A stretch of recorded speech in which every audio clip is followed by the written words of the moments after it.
Arctic Christmas, a very cool pop-up book.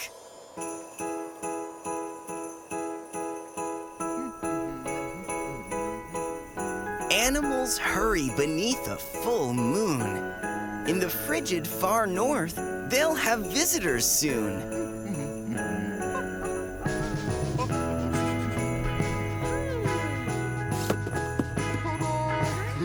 Walrus bakes cookies, and Ermine wraps gifts for dear southern friends braving icebergs and drifts.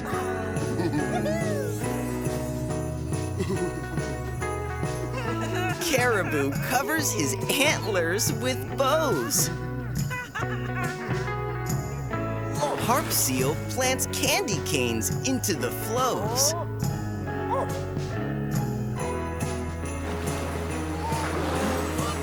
Beluga and humpback resurface and blow, delivering sea stars from deep down below.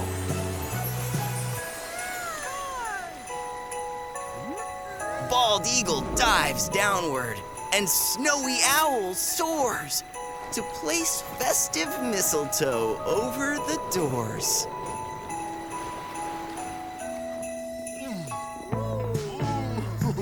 Fox lights the lanterns so skaters can see.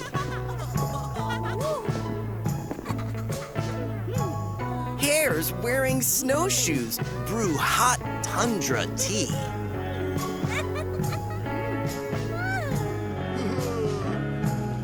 Then polar bear cheers. Penguins float into view. They're in time for the tree trimming party. Wahoo!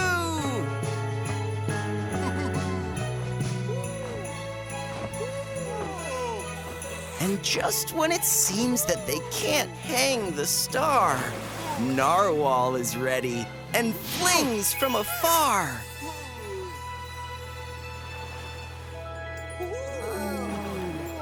All gather together to watch northern lights add shimmering holiday magic at night.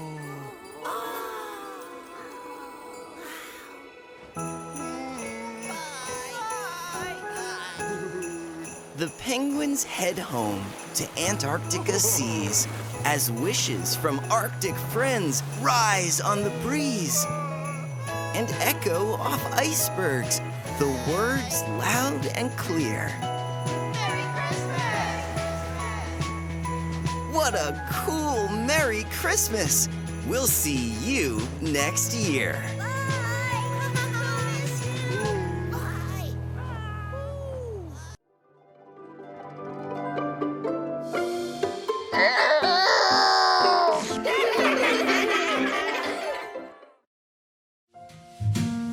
The Mitten.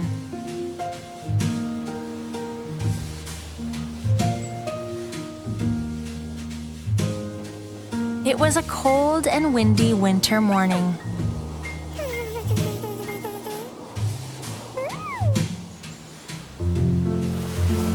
And the little boy hustled up the path, dragging his sled behind him.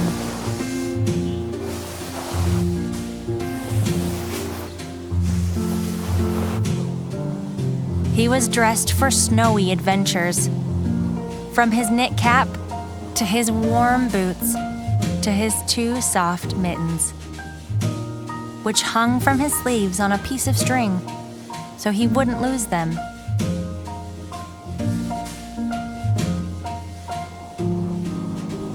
The boy headed to his favorite spot, a stupendous hill perfect for sledding. He dashed through the trees, eager for his first long slide across the snow. But as he jumped over the stone wall at the top of the hill, one of his mittens caught on a low branch. The boy was going so fast he barely felt the small tug of the mitten before the string gave way. He was out of sight and down the hill before his mitten even hit the snow. All was quiet.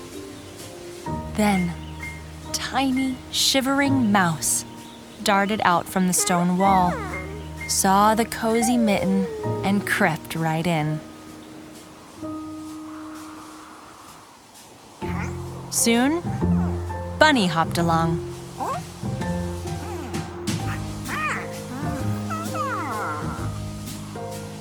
The Mitten caught his eye, and, being a curious fellow, he jumped in, right next to Mouse. Next, Fox wandered by. What a snug place this is, she thought when she discovered the Mitten, and crawled inside.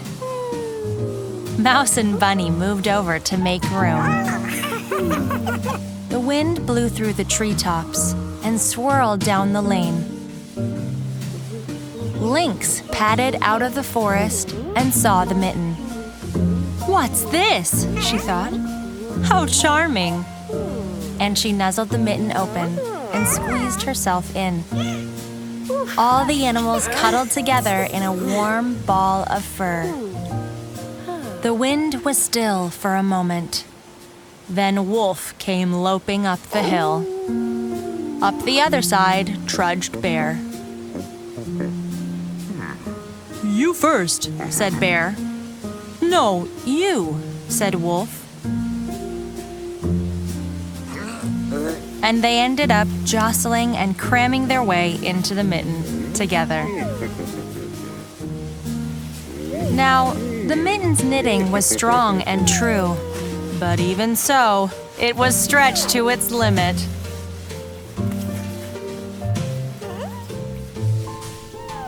Poor Mouse was at the bottom of the pile. I need more room, he thought, and found a nice soft spot right on Bunny's belly. He wiggled his whiskers happily, which tickled Bunny's tummy. Bunny started to giggle and twitch, and his ears tickled Fox's chin.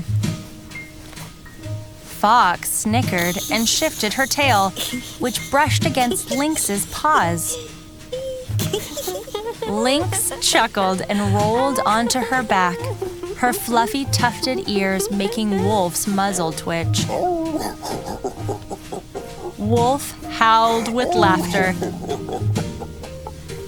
And all that wiggling and shifting and giggling made Bear laugh too. Well, it was too much for the Mitten to take. With a giant pop, out tumbled Bear and Wolf and Lynx and Fox and Bunny. And off they ran back to their homes, laughing themselves silly the whole way. It was the time of year when the sun set early, so it wasn't long before the boy made his way back up the hill. He was just about to step over the stone wall when a flash of red in the snow caught his eye. My Mitten, he said, and picked it up. It was bigger than he remembered. Puzzled, he turned it over in his hands. Deep inside the Mitten, something was moving. Suddenly, a wee head with velvety ears and quivering whiskers peeked out over the cuff. It was Mouse. Oh, cried the boy. Hello, little fellow. Have you found yourself a new home in my Mitten? Mouse groomed his whiskers contentedly and crawled back down into his cozy new nest.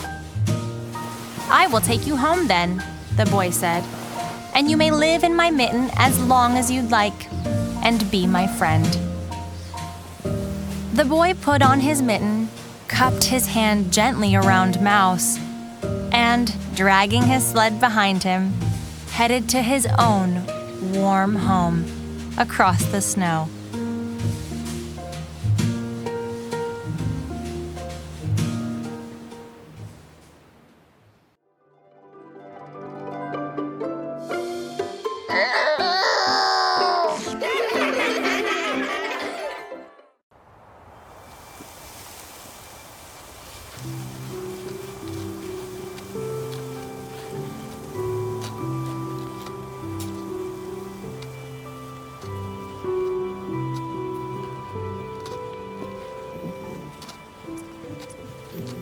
Over and under the snow.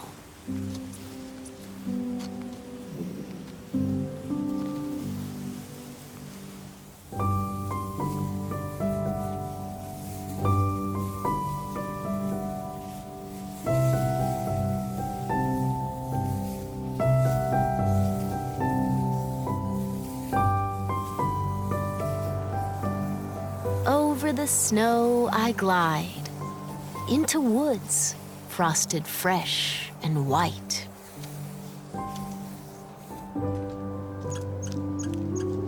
Over the snow, a flash of fur, a red squirrel disappears down a crack.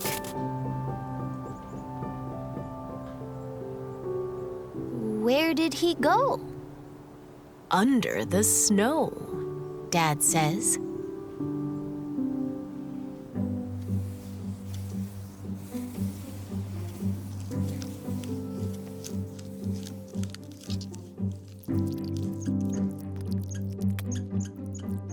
Under the snow is a whole secret kingdom where the smallest forest animals stay safe and warm.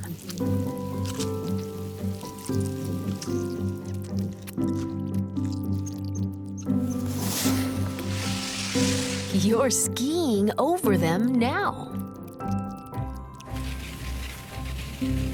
Over the snow I glide, past beech trees rattling leftover leaves and strong, silent pines that stretch to the sky.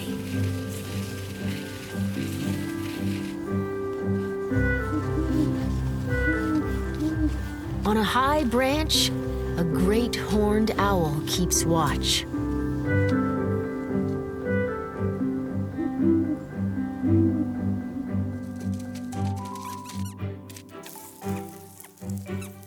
Under the snow, a tiny shrew dodges columns of ice. It follows a cool tunnel along the moss, out of sight. Look, Dad says. Tracks. Tracks always tell a story. Over the snow, a deer has crossed our path. Deep hoofprints punch through the crust, up the hill, under a tree.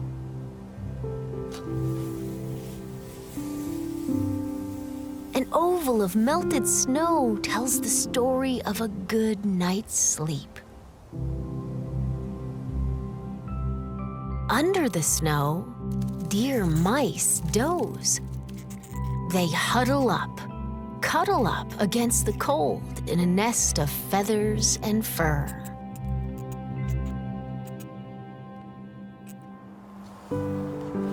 Over the snow I climb, digging in my edges so I don't slide back down.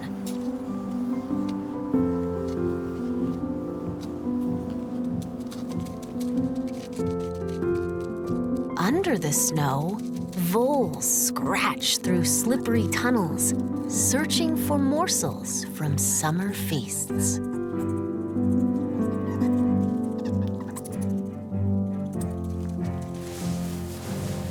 Over the snow, I swoosh.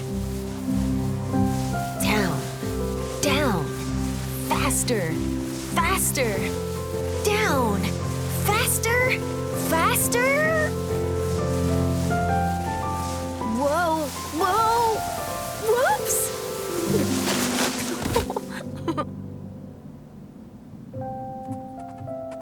Under the snow, a snowshoe hare watches from a shelter of spruce. Almost invisible, she smooths her fur, a coat of winter white.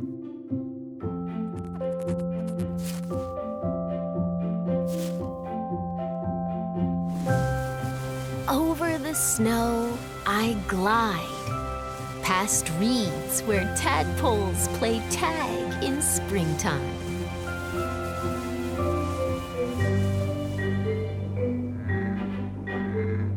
Under the snow, fat bullfrogs snooze, They dream of sun-warmed days, back when they had tails. Over the snow, I stand and stare. Little mountains in the marsh. Under the snow, beavers gnaw on aspen bark, settled in for supper. Can they hear my tummy rumbling too? Over the snow, stop, a sound.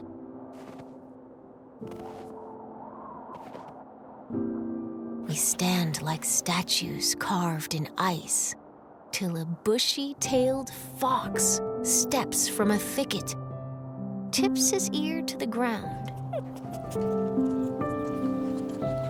listens, listens, listens still, and leaps out onto the snow after an invisible dinner.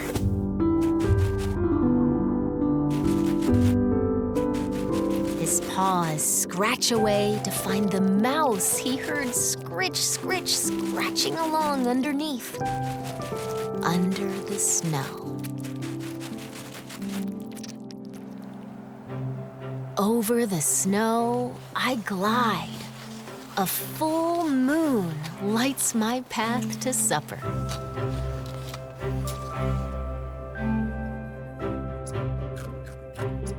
Under the snow, a chipmunk waits for a meal. Bedroom, kitchen, hallway.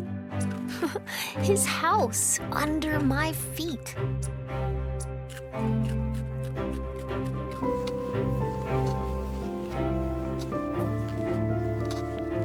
Over the snow, I climb one last hill.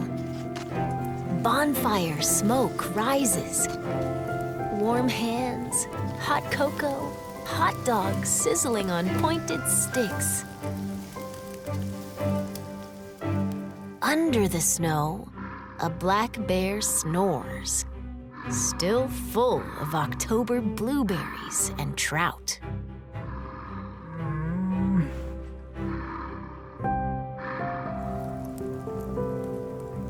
Over the snow, the fire crackles and sparks shoot up to the stars. I lick sticky marshmallow from my lips and lean back with heavy eyes. Shadows dance in the flames.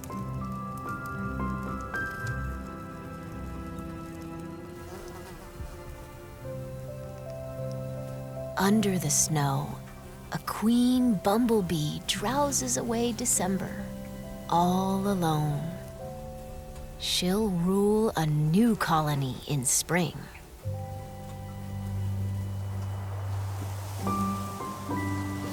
Over the snow, I glide home on tired legs. Clouds whisper down, feathery soft flakes.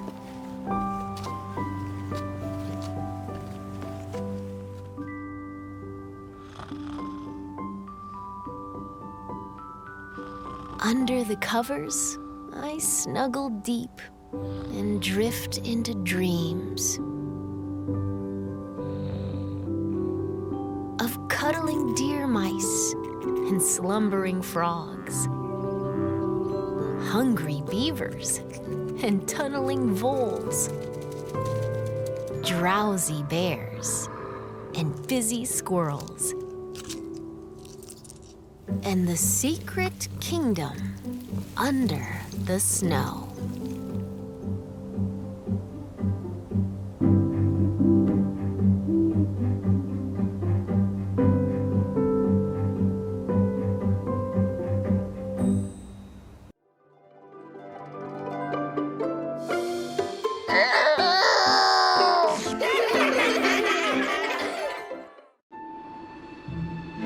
The very cold, freezing, no-number day.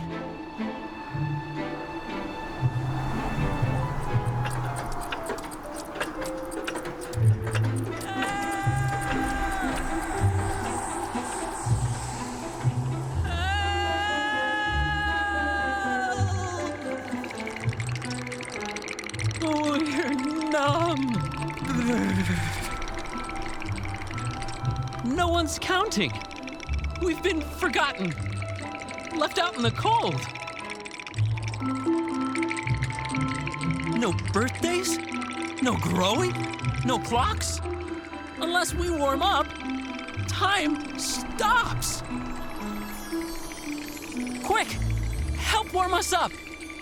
Count every number on this page and see what happens next.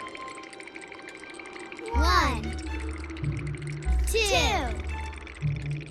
3, 4. Look at that! The ice has melted, and we're a checkered mix of blue and green. We've stopped shivering, and new grass is growing. Keep counting. It's working. 5, 6, 7, 8. Amazing! We're sunshine yellow, and all kinds of things are sprouting. If you trace us gently and count us aloud, we'll warm up even more. Give it a try. 9, 10, 11, 12.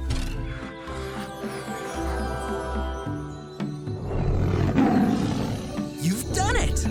We're tiger-striped orange. This time, after you count us aloud, give us a gentle blow of warm air. Just to see if it helps. 13, 14, 15, 16.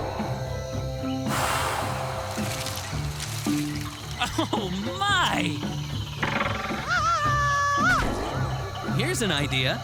Try all three. Do you think you can count us out loud, trace us with your finger, and blow on us softly? Try it and see. 13, 14.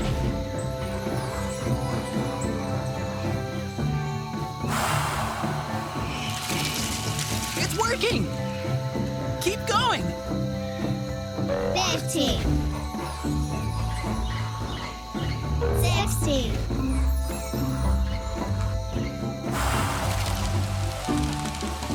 You did it! You did it! We're red hot! You saved us all from a very cold, freezing, no-number day. Hooray!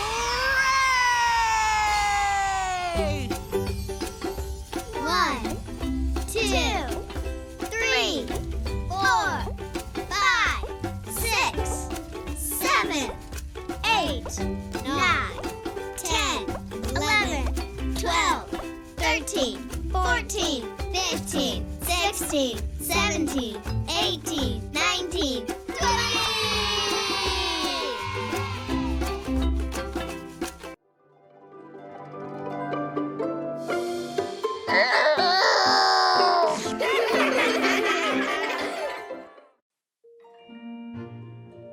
E.T.A. Hoffman's The Nutcracker, an enchanting pop-up adaptation.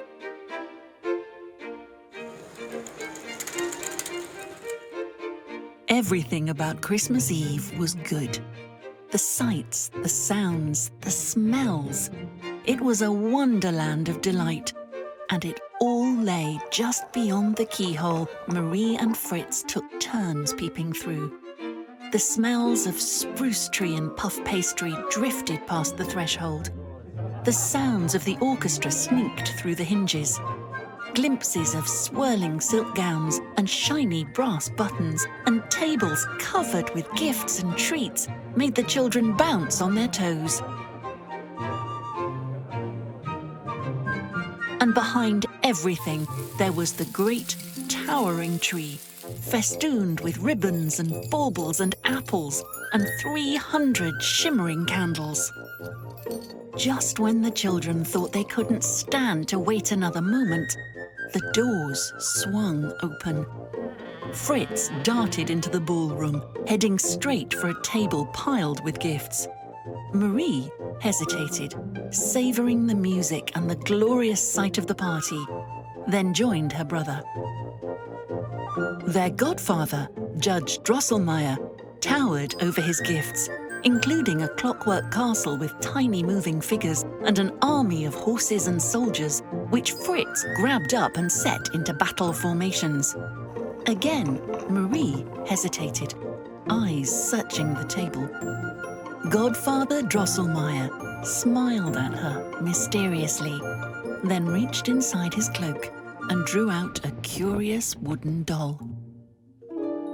The doll was smartly dressed, with buttons and trim much like that found on the jackets of the men dancing around them.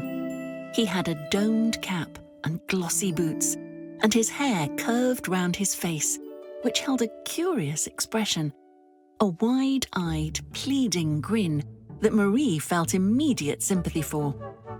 Judge Drosselmeyer reached into his cloak again, and this time pulled out a walnut.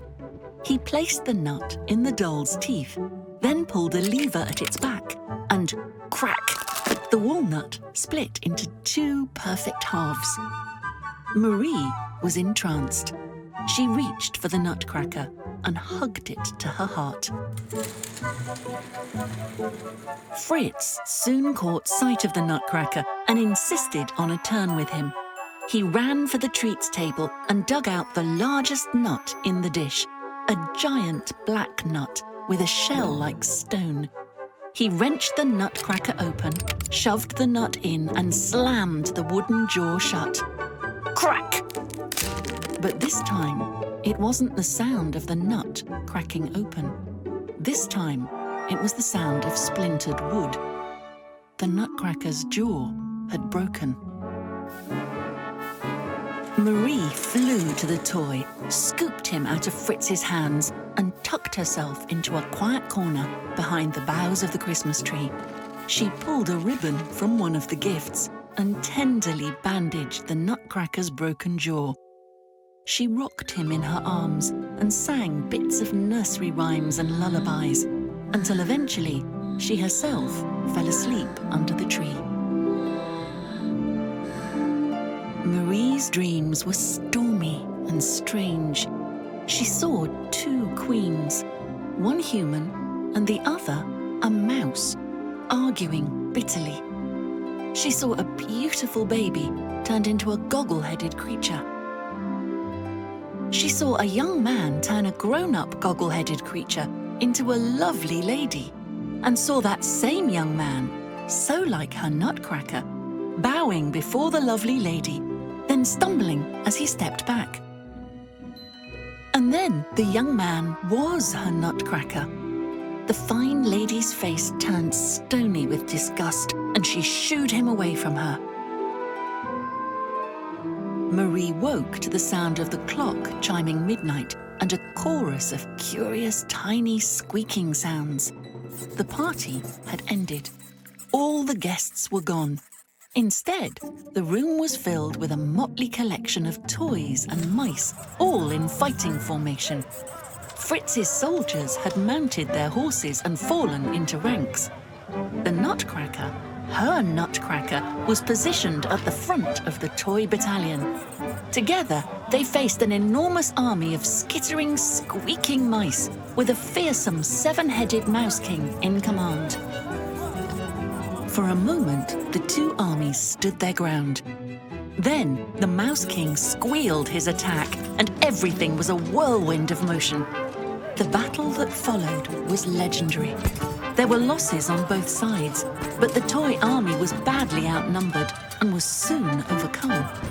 The Nutcracker fought to the end, but even he could not subdue the rodent hordes. The Mouse King descended upon him. Marie, terrified for her magical toy, yanked off one of her shoes and threw it with all her might at the Mouse King.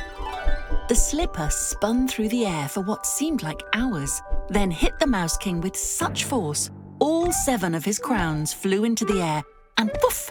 Just like that, it was over. The Mouse King was vanquished. and his troops scampered a retreat to every corner and hole.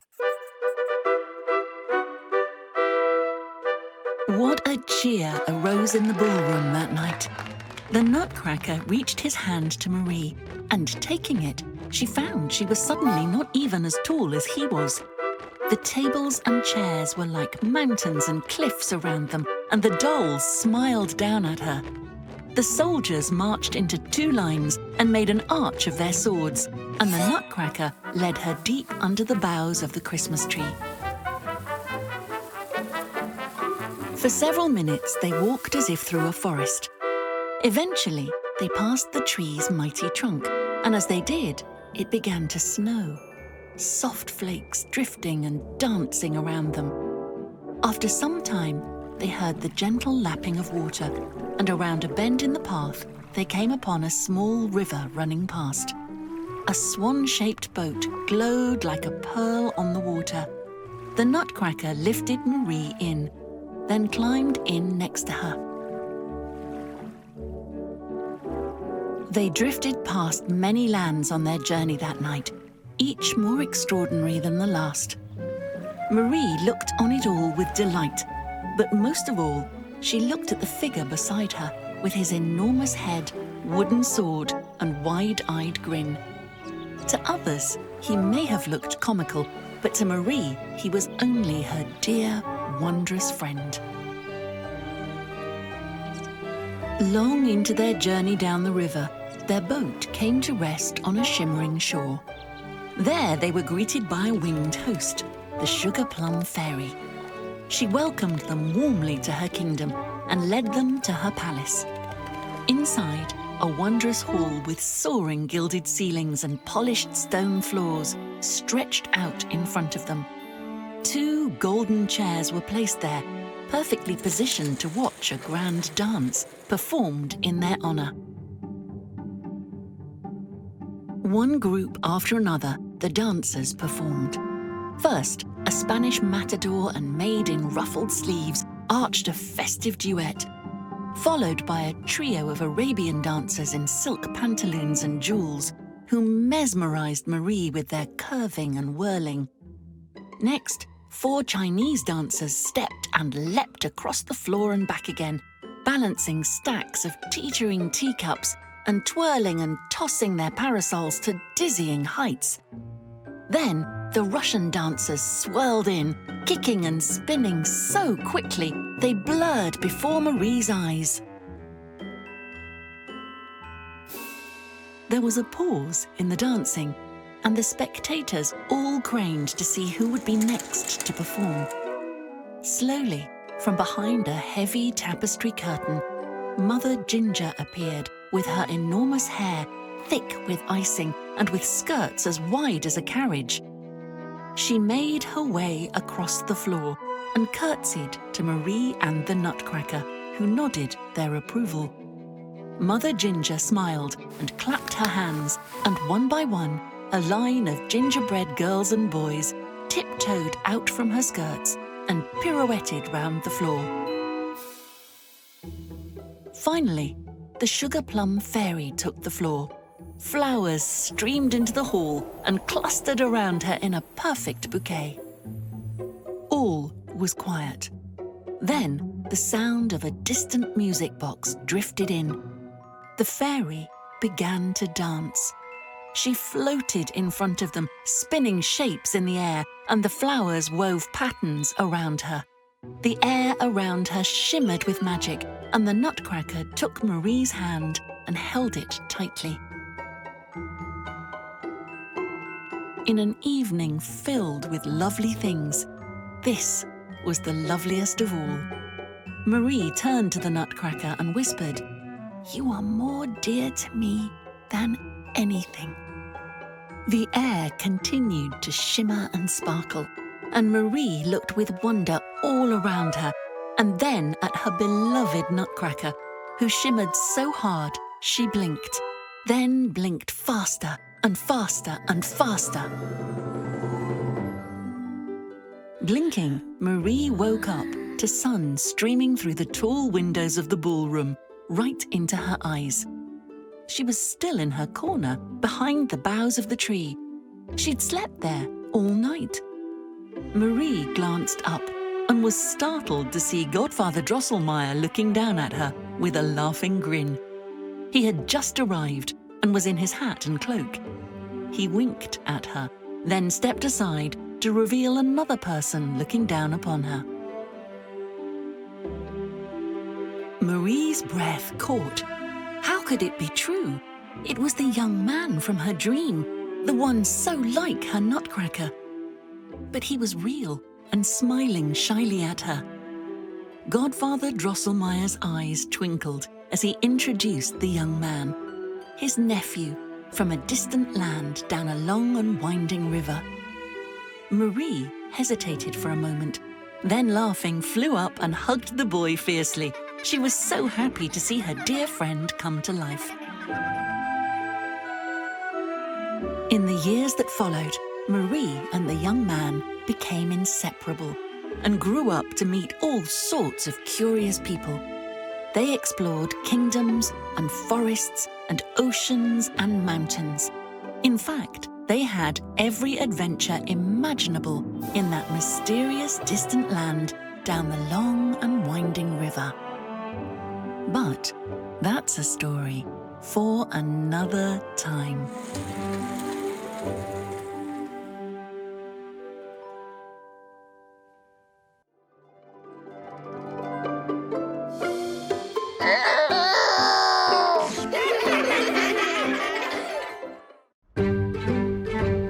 Christmas train.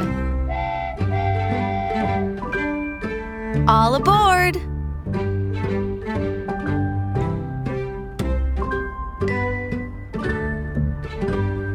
All aboard the Christmas train! Hold your ticket tight.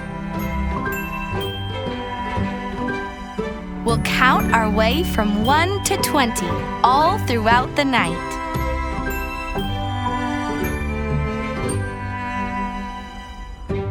Wave bye to the reindeer. They can fly, you know.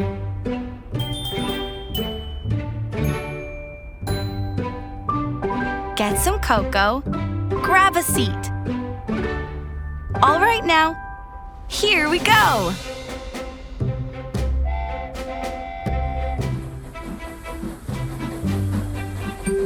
One, Jolly Santa, cheery nose and cheeks.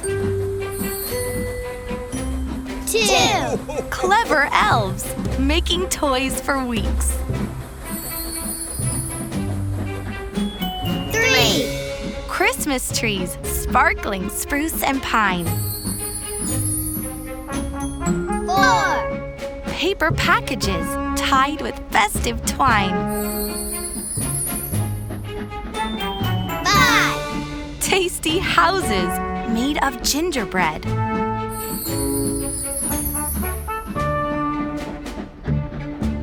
6, Poinsettias blooming vibrant red.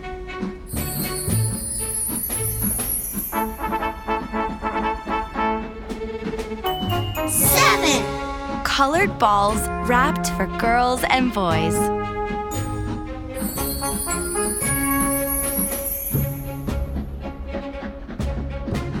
8, Christmas bells ringing Yuletide joys.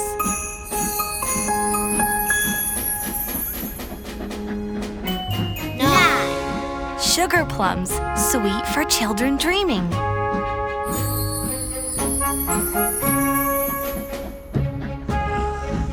10, Shining stars, silent watches gleaming.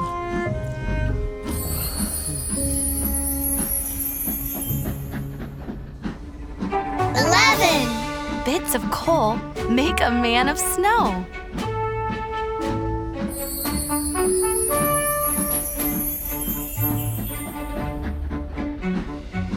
12, Christmas candles flicker warm and glow.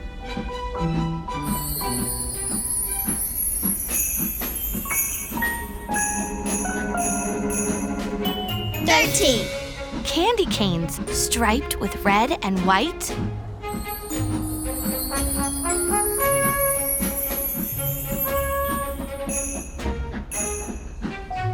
14. Carolers sing into the night.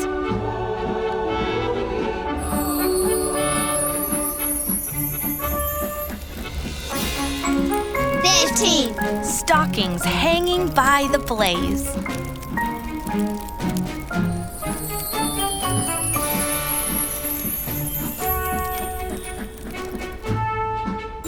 16. Lights twinkling for days.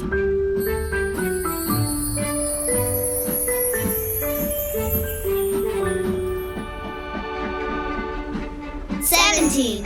Candies, chocolates, nuts, and sweets.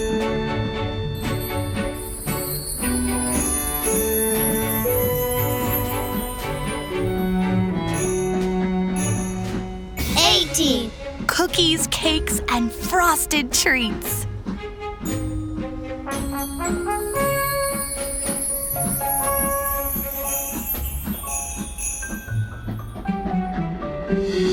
19. Children, nice as nice can be.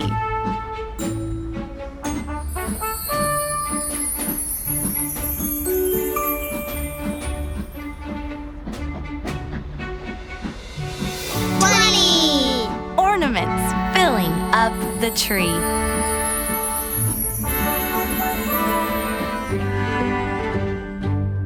1, 2, 3, 4, 5, 6, 7, 8, 9, 10, 11, 12, 13, 14, 15, 16, 17, 18, 19, 20. Hip hip hooray!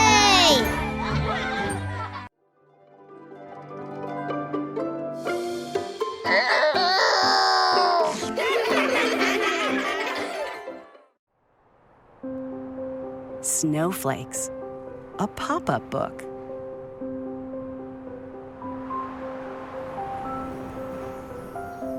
Most snowflakes have 6 sides.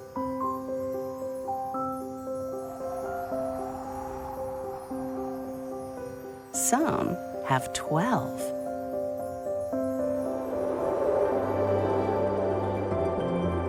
Snowflakes and the Snowflake Man. The first person to photograph a snowflake in 1885 at the age of just 19 is also the person who first recognized that no 2 snowflakes are alike.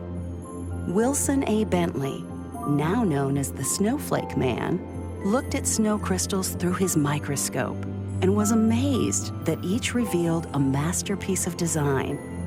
Through his photographs, he was able to share these masterpieces with the world.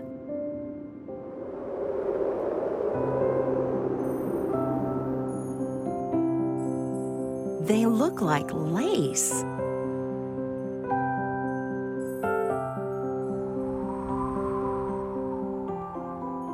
And fine-cut jewels falling.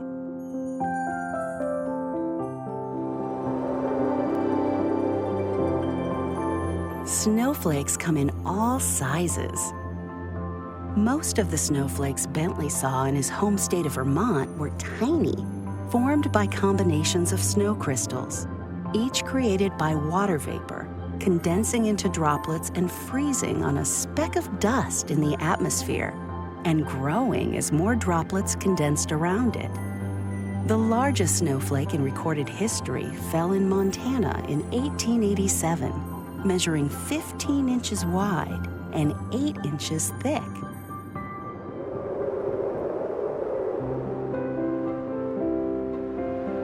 They tickle your tongue and land on the snowman's nose.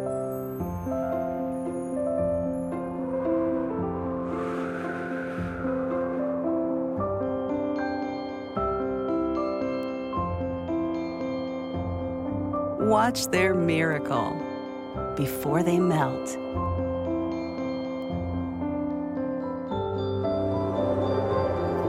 Snowflakes come in all shapes. The shape a snow crystal takes is dependent on the temperature at which it is formed. Some are shaped like columns, some like stars, and some like plates. Snowflakes are very hard for scientists to examine because they melt, and that unique design is then forever lost. The Snowflake Man was frustrated at his inability to complete drawings of beautiful snow crystals under his microscope before they melted. So he turned to photography.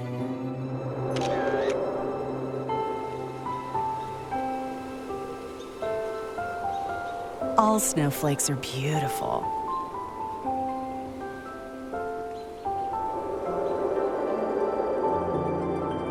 Snowflakes on film. Bentley published more than 5,000 photographs of snowflakes in his lifetime, each demonstrating the complexity, variety, and beauty of the infinite combinations of snow crystals. The Snowflake Man captured crystals on a black wooden tray as part of his unique process to best reveal the intricate details of each snowflake.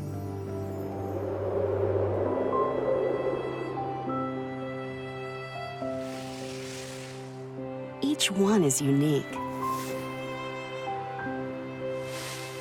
just like you.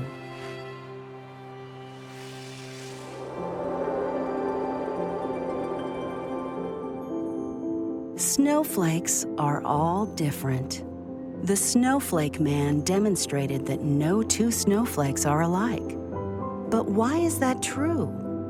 The reason is that snowflakes are each formed by up to 200 snow crystals, each consisting of hundreds of billions of water molecules, randomly scattered throughout, and each shaped by the temperature and wind. That process yields an infinite number of shape possibilities, so no two will ever be identical.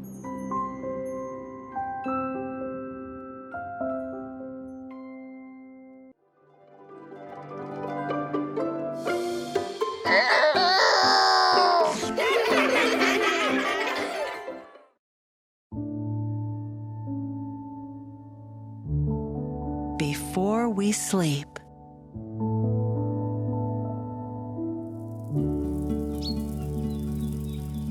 As the season turned, the forest was dressed in new colors of rich amber, burned orange, and chestnut brown.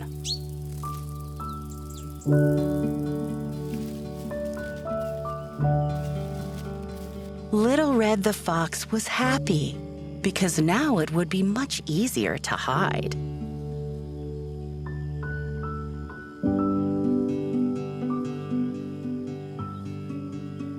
A fox would be hard to spy among the dried brown leaves, burgundy bushes, and coppery grasses.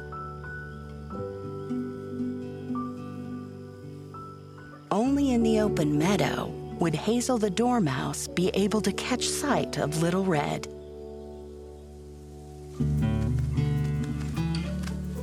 Little Red and Hazel spent hours and hours playing hide and seek together.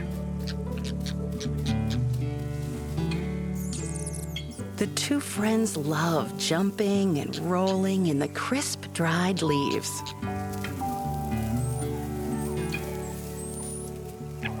They loved the rustling sound. "The leaves are laughing with us," said Hazel joyfully.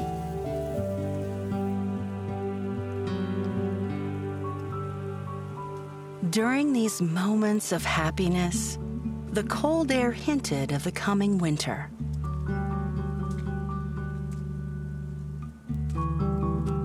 Little Red felt a tinge of sadness. For Red, the smell of winter meant one thing: loneliness.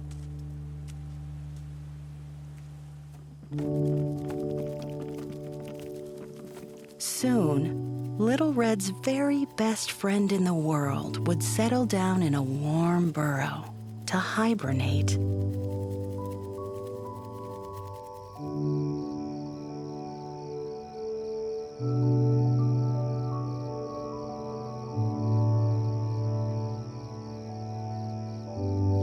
Hazel, perhaps this season you will sleep less, said Little Red hopefully, trying to sound cheerful.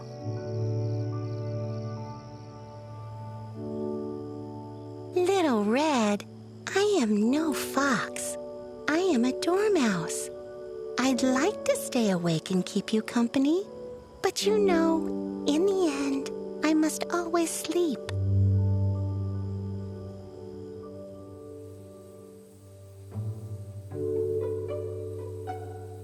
So Little Red started to think of ways to keep Hazel from falling asleep. What if I could make the sun stay high? Then winter would not be so cold.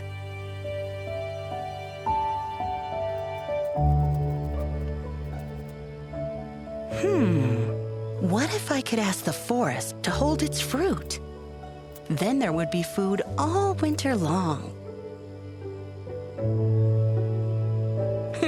What if I tickled Hazel to stay awake? Then we could play and play.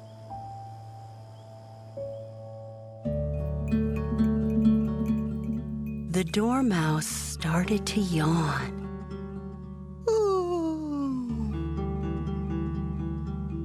Hazel, I want us to stay together forever, pleaded the friend.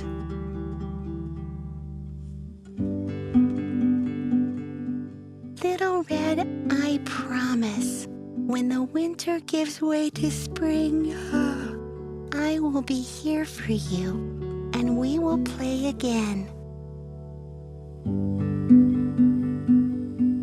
I know, Hazel. But before you sleep, may I tell you a story? Why, yes. Oh, as long as it is short, replied Hazel sleepily, with head nodding and eyes closing.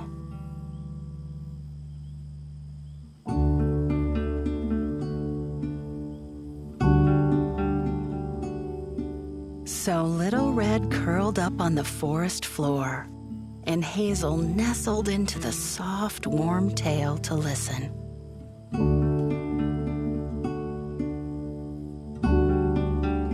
But before a word of the story was spoken, the two friends had fallen fast asleep together.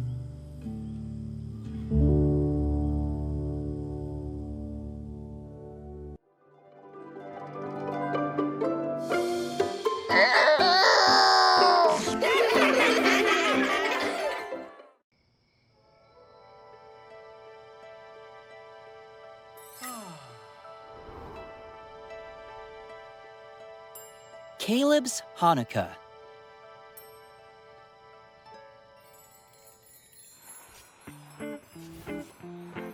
Chapter 1. The Hanukkah Story.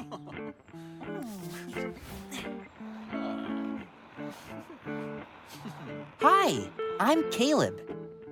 See this dreidel I'm spinning? We play a game with it for Hanukkah.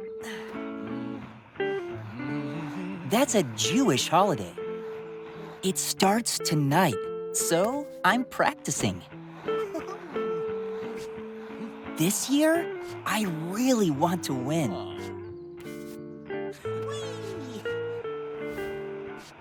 Hanukkah lasts for 8 nights. It usually takes place during December. The timing is based on the Jewish calendar. I keep spinning while Dad tells me the Hanukkah story. It happened over 2,000 years ago. A Greek king named Antiochus IV made it against the law to practice the Jewish religion. He took over the Jewish temple in Jerusalem. Hanukkah began in the city of Jerusalem. It is in the country now called Israel. In modern times, Jewish people all over the world celebrate Hanukkah.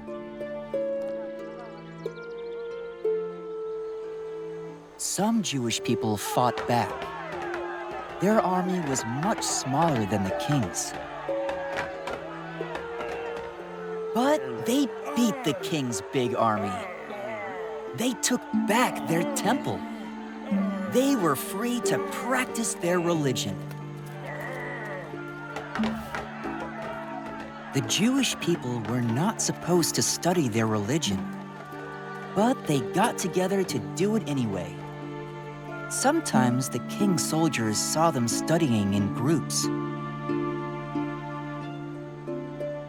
Stories say the Jewish people then pretended they were just playing dreidel.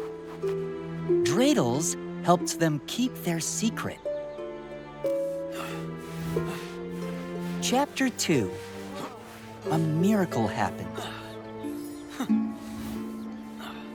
Dad says the Jewish people cleaned the temple so they could use it again.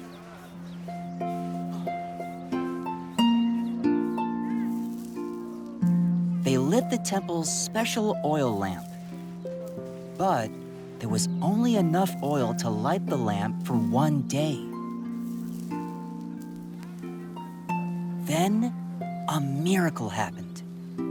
The oil lasted for 8 whole days. That's why we celebrate 8 days of Hanukkah. I'll take care of that. After the Jewish people cleaned the temple, they dedicated it to God. The word Hanukkah means dedication. Thank you. These marks on my dreidel are Hebrew letters.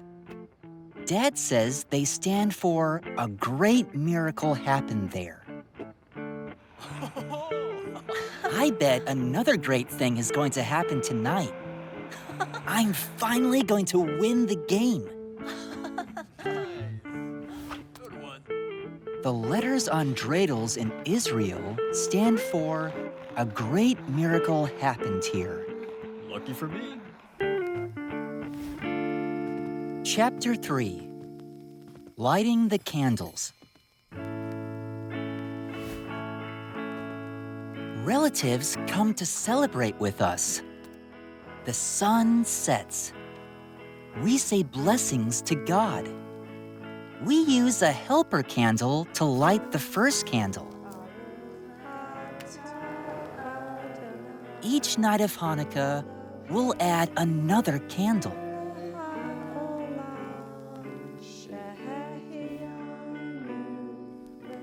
Hanukkah is also called the Festival of Lights. People light the menorah each night. It holds a candle for each day of Hanukkah, plus the helper candle. Families often put their menorah in a window. They want everyone to see it. We sing together. Then, the kids get Hanukkah gelt as presents. That's money. Some of the coins are chocolate. Some of the money is real. I'll share some of mine. I'll give it to people who need it more than I do.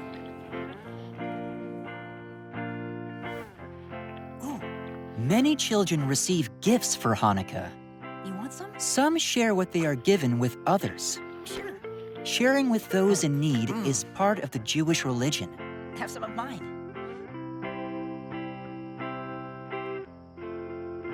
Then we eat the latkes. Those are potato pancakes. We always have them for Hanukkah. They're so good. Mom fries them in hot oil.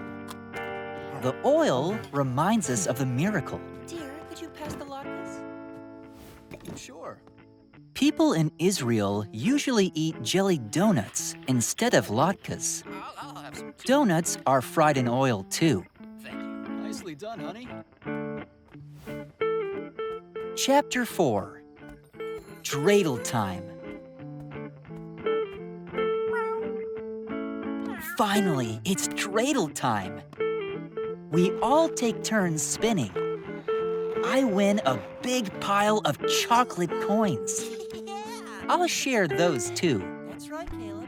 You should share with everyone. People use coins, chocolate, and other items as game pieces in dreidel. Come on. Players take turns spinning. Nice. The Hebrew letter that lands up tells what happens next. A player might have to put a game piece in the middle, Come on. or he or she might win everything from the middle. The one to get all the pieces is the winner.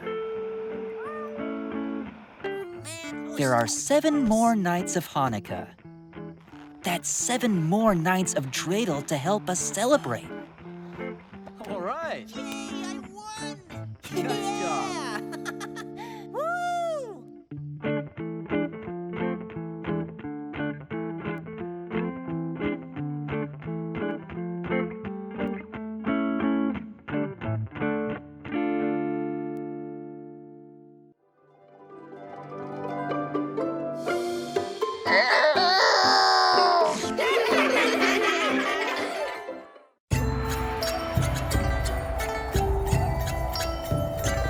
PoPo's Lucky Chinese New Year.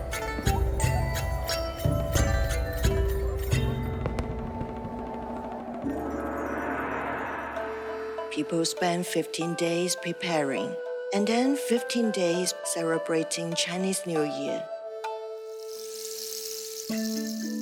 Chinese New Year is like Thanksgiving, Christmas, and New Year's Day all bundled together. PoPo came all the way from China to celebrate with us in America. She says Chinese New Year is a time for new beginnings. Making sure we have a lucky New Year is serious business. PoPo is here to help me. Do not carry dirt out the front door, because that means a family member will leave. Swish, swish. PoPo says I need to sweep out the bad luck before the new year comes. I sweep the dirt toward the middle. I carry it out the back door. I also sweep out my crying baby brother. PoPo says I'm naughty. So I sweep him back in and rub his big Buddha belly. Spray, spray. I make sure my window is super clean. PoPo says the windows need to be spotless. Good fortune needs to flow in. I'll finish tomorrow. PoPo says, you can't clean on New Year's Day. You'd wipe out good luck. PoPo has a lot of funny rules about luck. I want to be lucky, but following her do's and don'ts is hard work.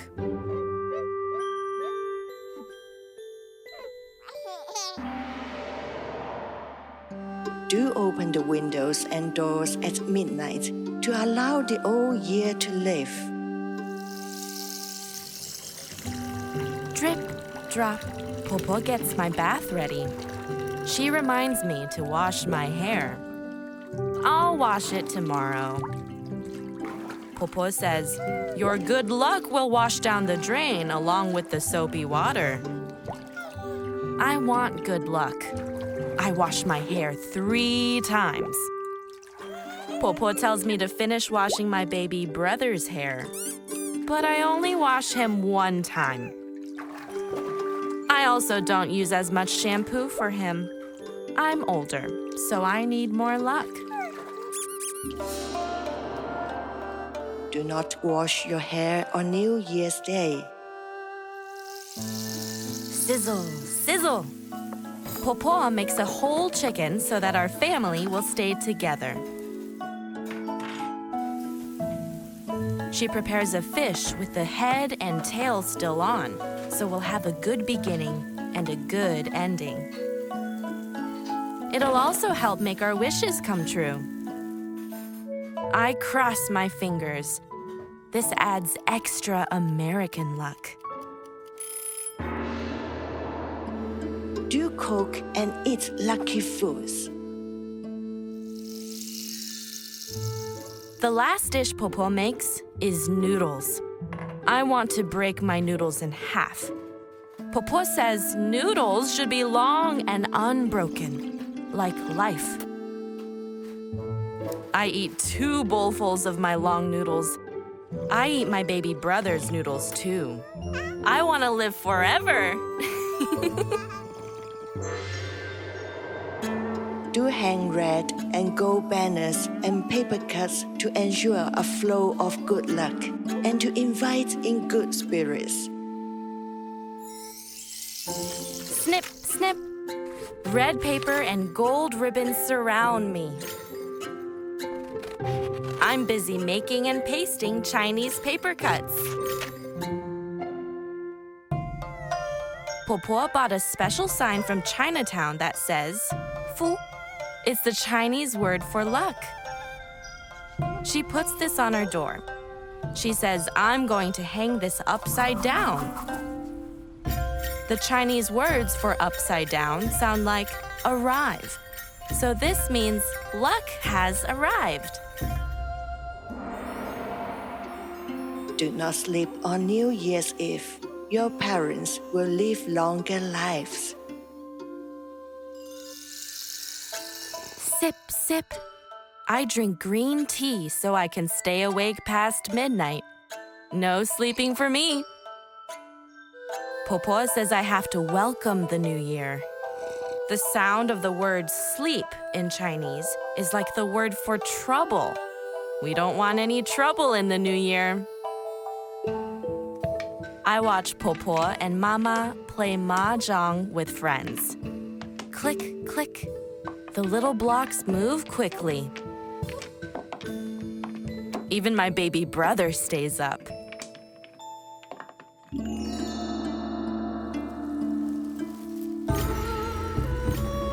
It's finally here.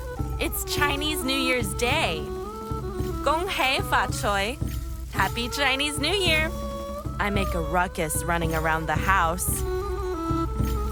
PoPo says the first person you meet today and the first words you hear are important to your fortune in the new year.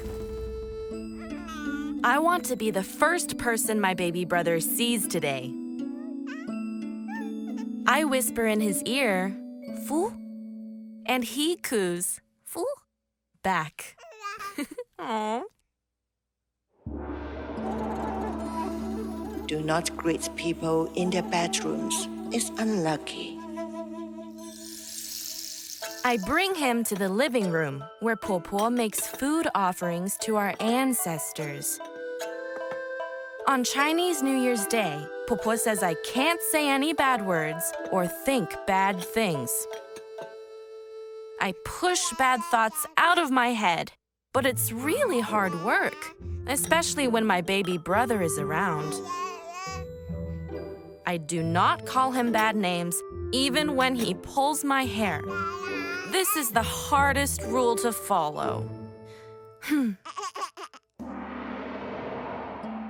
not cut away your good thoughts. Do not use knives or scissors on this day. I wear my new red cheongsam. My baby brother wears his new red changshan. PoPo says these are traditional Chinese clothes. She says children should have new clothes and new shoes for the new year. She also says we should wear red. Red will keep bad luck away. It's the color of fire. PoPo strings red ribbons in my braids. She puts a red Chinese hat on my baby brother. I wear his hat when PoPo isn't looking. Do wear red. It scares away bad spirits and monsters. Do not use the number 4. In Chinese language, the character for 4 sounds like the character for death. I fill a small plate with 4 almond cookies. PoPo adds 4 more. 4 is unlucky, but 8 is lucky. She counts everything. She adds or subtracts to avoid the number 4. My baby brother has 4 teeth. I draw an extra tooth for him and tape it to his mouth. PoPo says evil spirits will make an exception for baby teeth. I tape it to his diaper just in case. Do make loud noises. The firecrackers, dragon dances, and gongs scare away the evil spirits.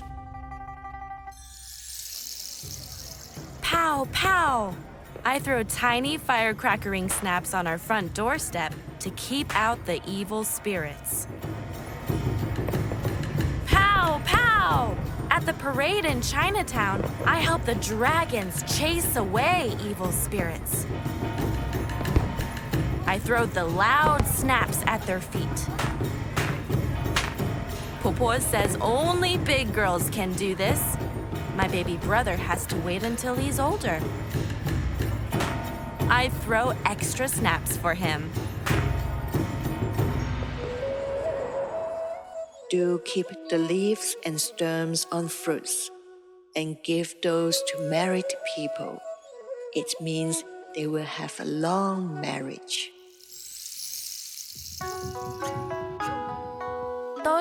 Doje. Thank you. PoPo and I hand out oranges to family and friends. We're giving them happiness and wealth. I eat a couple because I want to be happy and rich. I eat more because I want to be super happy and super rich. PoPo tells me to give oranges to Mama and Papa. I use my brand new red marker to write them a card. PoPo almost has a heart attack. No red ink. I thought red was lucky. PoPo says, writing in red ink means you want that person to go away. I think about writing a card to my baby brother in red ink. He spilled his lunch all over my cheongsam. I take it back. No bad thoughts. Cha-ching! My favorite part of Chinese New Year is getting the laisi. These are lucky red envelopes. PoPo says Mama and Papa have to give laisi to little children, unmarried family members, and their own parents. Laisi have crisp, brand new dollar bills inside. I'm glad I'm not a grown-up because I don't have to give away any laisi. From all my relatives, I have a mountain of red envelopes. PoPo says I have to put them under my pillow so I won't have bad dreams. Do give children to laisi because PoPo says happiness comes in pairs.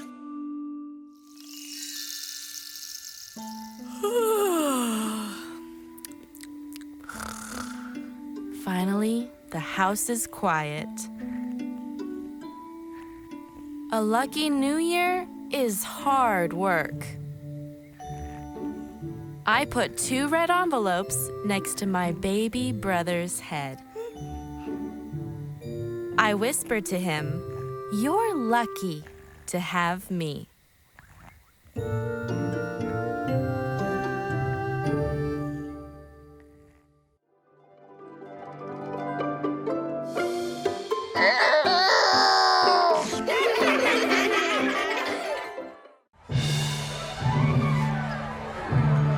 Chelsea's Chinese New Year.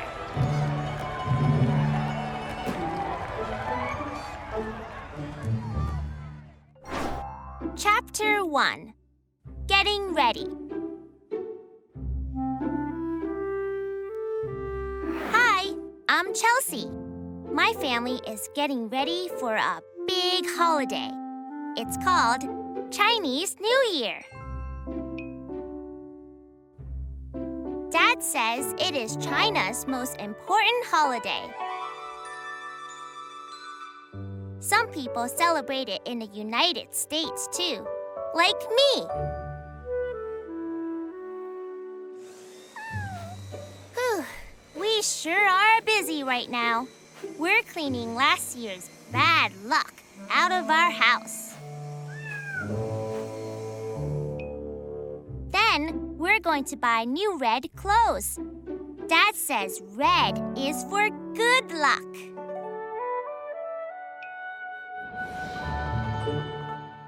People in China have celebrated Chinese New Year for thousands of years. In that country, people call it Spring Festival. Lunar New Year is another name for the holiday. Chapter 2: A Late Night.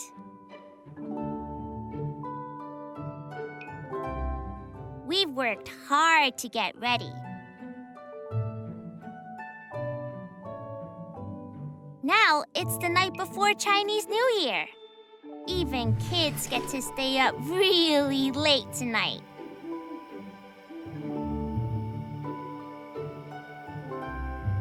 Last year, I fell asleep too early. This year, I want to stay awake for all the fun. The date for Chinese New Year changes every year. It's based on an old Chinese calendar. It always starts at a time of month when we cannot see the moon from Earth. The holiday always takes place in January or February. We're at my grandparents' house for this big night. There are uncles, aunts, and cousins everywhere. We talk and play games.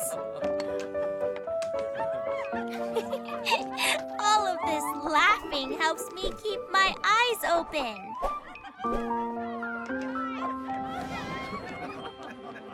Family is the most important part of Chinese New Year. Some families also honor the gods and their ancestors. Ancestors are family members from long ago. Some people show honor by praying. Some people put out offerings of food.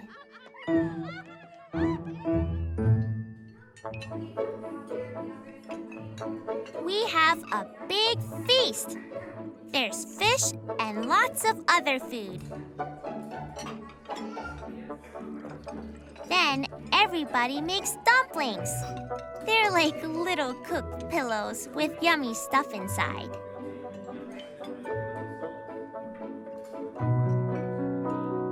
I can't wait to eat them at midnight.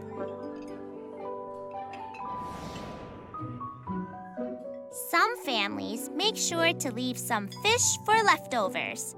They believe they will then have extra food in the new year. Boom! Pop! Firecrackers snap. Fireworks light the sky. It's midnight! Chinese New Year is here, and I'm still awake.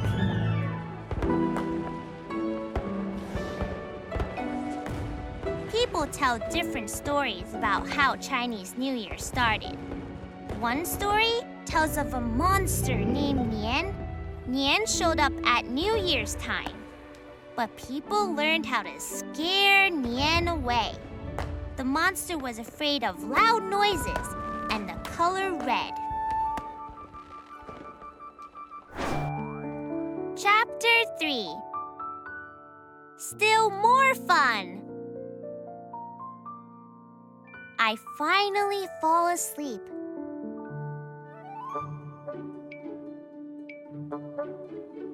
In the morning, Mom and Dad give me a red envelope. Money falls out when I open it up. Chinese New Year really is a lucky time. Children often receive many red envelopes during Chinese New Year. The envelopes come from grown-up relatives, family friends, or neighbors.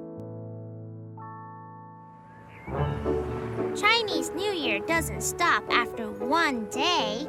We keep celebrating. We wear our new clothes. We take presents to friends and family. We try to be very good. This starts the year out right.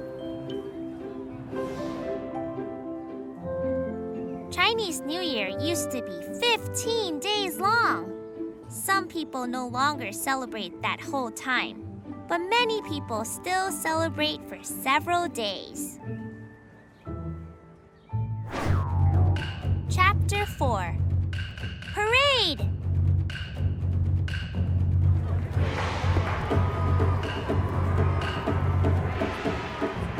Chinese New Year ends with a big parade. My favorite part is the dragon. Dad says dragons are lucky too. Many Chinese men moved to California in the mid-1800s. They brought the Chinese New Year celebration to California. In modern times, the city of San Francisco has a big Chinese New Year parade each year. The parade's dragon is over 200 feet, 60 meters long.